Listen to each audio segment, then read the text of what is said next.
Hello friends, నా పేరు యశ్వంత్. నేను ఫిజికల్ ఎడ్యుకేషన్ టీచర్‌ని ప్రైవేట్ సెక్టర్‌లో లాస్ట్ 4 ఇయర్స్ పనిచేస్తున్నాననమాట. ఏపీ డీఎస్సీ కోసం ఆల్మోస్ట్ ఒక 25+ వీడియోస్ చేశాననమాట. చెకౌట్ చేయండి. మీరు కూడా ఫిజికల్ ఎడ్యుకేషన్ ఎగ్జామ్స్ కోసం ప్రిపేర్ అయినట్టయితే.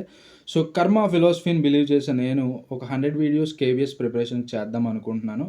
సో, చేస్తున్నాననమాట. 20 అయ్యాయి, చెకౌట్ చేయండి. సో, మీరు టైటిల్‌లో చూసినట్టు చాలా షార్ట్‌గా చెప్పేస్తాను. టాప్ 5 స్కిల్స్ ఒక పీఈటీకి ఉండవలసిన 5 క్వాలిటీస్ అండ్ స్కిల్స్ ఏంటో చెప్తాను. ఫర్దర్‌గా నేనేమైనా మిస్ చేసినట్టు అనిపిస్తే ఇంకా అవి కూడా ఉంటే ఆబ్వియస్‌గా అన్నీ కవర్ చేయలేం. మీరు కామెంట్‌లో తెలియచేయండి. నెక్స్ట్ వీడియోలో దాని గురించి మాట్లాడదాం. సో, ఈ వీడియోలో 5 చూద్దాం అనమాట. సో, ఈ 5 స్కిల్స్ సర్టిఫికేషన్‌కి సంబంధించినవి కాదు. కానీ ఒక టీచర్‌కి ఉండవలసిన స్కిల్స్ అనమాట. ముఖ్యంగా పీఈ టీచర్‌కి ఉండాలి. ఫస్ట్ థింగ్ ఏంటంటే మోటివేషన్ ఎబిలిటీ అనమాట. ఉదయం నుంచి సాయంత్రం వరకు మీరు 3 పీరియడ్స్ తీసుకున్నా, 4 పీరియడ్స్ తీసుకున్నా మీ ఎనర్జీ లో అయిపోద్ది. మీ ఎనర్జీ లో అయినా సరే పిల్లల్ని మీరు మోటివేట్ చేయగలగాలి. స్టూడెంట్స్‌ని మీరు మోటివేట్ చేయగలగాలి. ఎందుకంటే ప్రతి క్లాస్‌లో కూడా మిగిలిన పిల్లల్ని ఇన్‌ఫ్లుయెన్స్ చేసే పవర్ కొద్ది స్టూడెంట్స్‌కి ఉంటదనమాట.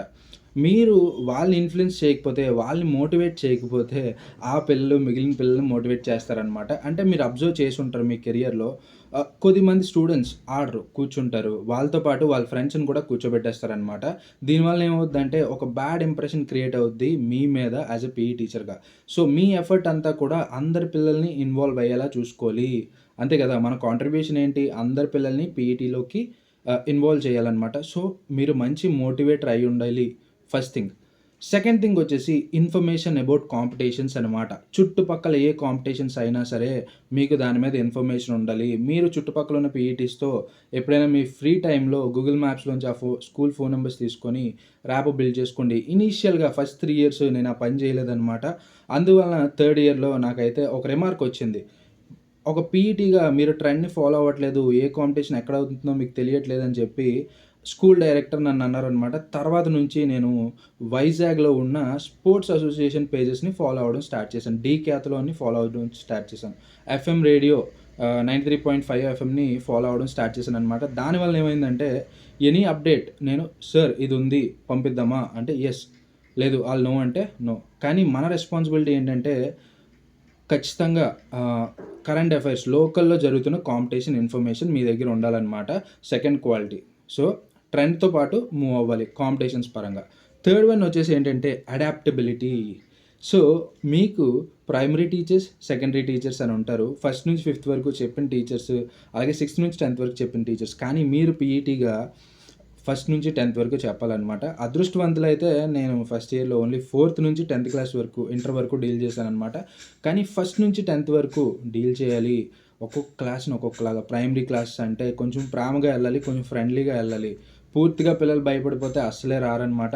బెరుగ్గా ఉంటారు పీటీ పీరియడ్ అంటే. వాళ్ళతో మీరు గెంతులేయాలి, చిన్నపిల్లల్లా కలిసిపోలి వాళ్ళతో చిన్నపిల్లల ఆటలు ఆడుకోవాలనమాట. అంటే లండన్ 1, 2, 3 లేదంటే హాపింగ్ గేమ్ ఇలాంటివన్నీ ఆడాలనమాట. సో, చిన్నపిల్లలకి ప్రైమరీకి ఒకలాంటి టోన్ మెయింటైన్ చేయాలి. హైయర్ క్లాసెస్‌కి ఫ్రెండ్లీగా ఉంటే ఆళ్ళు మరీ ఫ్రీ అయిపోతారు. మన మాటే వినరు తర్వాత. సో, వాళ్ళకి ఒక స్ట్రిక్ట్‌నెస్ టోన్ అనేది మెయింటైన్ చేయాలనమాట. సో, ఫస్ట్ పీరియడ్ చిన్న class, second year hire class, third period మళ్ళీ ప్రైమరీ, ఫోర్త్ పీరియడ్ హైయర్ ఇలాగుంటది. మీరు షిఫ్ట్ అవ్వాలనమాట. అంత అడాప్టబిలిటీ మీలో ఉండాలి. సో, ఫస్ట్ వన్ వచ్చేసి ముందుగా చెప్పినట్టు ఏంటి మోటివేషన్ ఎబిలిటీ. తర్వాత వచ్చేసి కాంపిటీషన్స్ గురించి తెలుసుకుంటూ ఉండాలి. ట్రెండ్‌లో ఉండాలి. తర్వాత వచ్చేసి అడాప్టబిలిటీ అనమాట. నెక్స్ట్ ఫోర్త్ వన్ వచ్చేసి నాలెడ్జ్. యెస్. మీరు పీటీకి తీసుకెళ్ళి గ్రౌండ్‌లో ఎంత ఆడిపిచ్చి, రూల్స్ ఎంత చెప్తున్నారో అనే మాత్రం కాదనమాట. కొంచెం మన యోగా నాలెడ్జ్ అవ్వచ్చు, న్యూట్రిషన్ నాలెడ్జ్ అవ్వచ్చు, ఇలాంటివి వర్షం పడినప్పుడు లేదంటే బాగా ఎండుంది ఇంకా గ్రౌండ్‌కి తీసుకెళ్ళలేము, లేదా ఎక్స్‌ట్రా అరేంజ్‌మెంట్ పీరియడ్ మీకు పడింది. మీరు అలసిపోయి ఉన్నారు. అలాంటప్పుడు ఏంటంటే 10 మినిట్స్ మీకు బ్రేక్ దొరికినట్టు ఉంటది.